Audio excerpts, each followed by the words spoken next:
ભાવનગર નાગરિક સહકારી બેંક દ્વારા લાંબા સમયથી લોન કરજ બાકી ધરાવતા આસામીઓની મિલકતો સીલ કરવાની કાર્યવાહી હાથ ધરવામાં આવી છે, જેના કારણે કરજદારોમાં ફફડાટ ફેલાયો છે।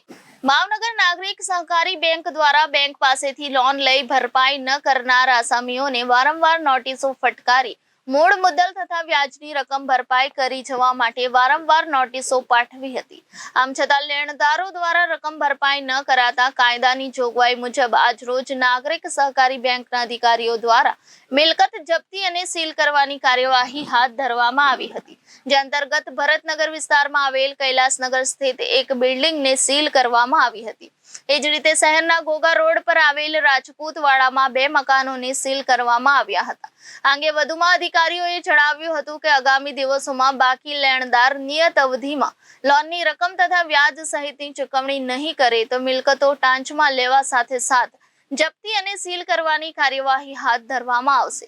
ભાવનગર નાગરિક સહકારી બેંક દ્વારા આકરા પગલાં લેવાની શરૂઆત કરતા લેણદારોમાં ભારે ફફડાટ ફેલાયો છે।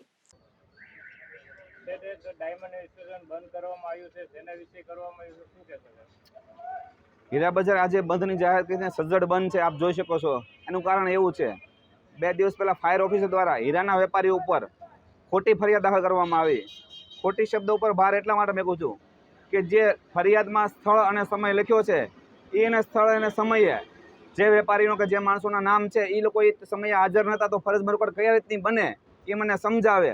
અને ખોટી ફરિયાદ કરી છે એ અધિકારી અમે કાયદેસરના પગલાં લ્યો અને પદ ઉપરથી દૂર કરો, એ અમારી માંગણી છે। ભાવનગર, બોટાદ, તળાજા, મહુવા બંધનું આપેલું છે, અમે સમર્થન જાહેર કર્યું છે અને સ્વયંભૂ છે। આમાં 90 થી 95% આપ જોઈ શકો છો, ઓફિસો અને કારખાનાઓ બંધ છે। રામંત્ર મંદિર વિસ્તારમાં તદ્દન 100% કારખાનાઓ બંધ છે, બંધ છે। ઘણી જગ્યાએ ટૂંકમાં 100% કારખાનાઓ પણ ઓફિસની સાથે બંધ રાખેલા છે।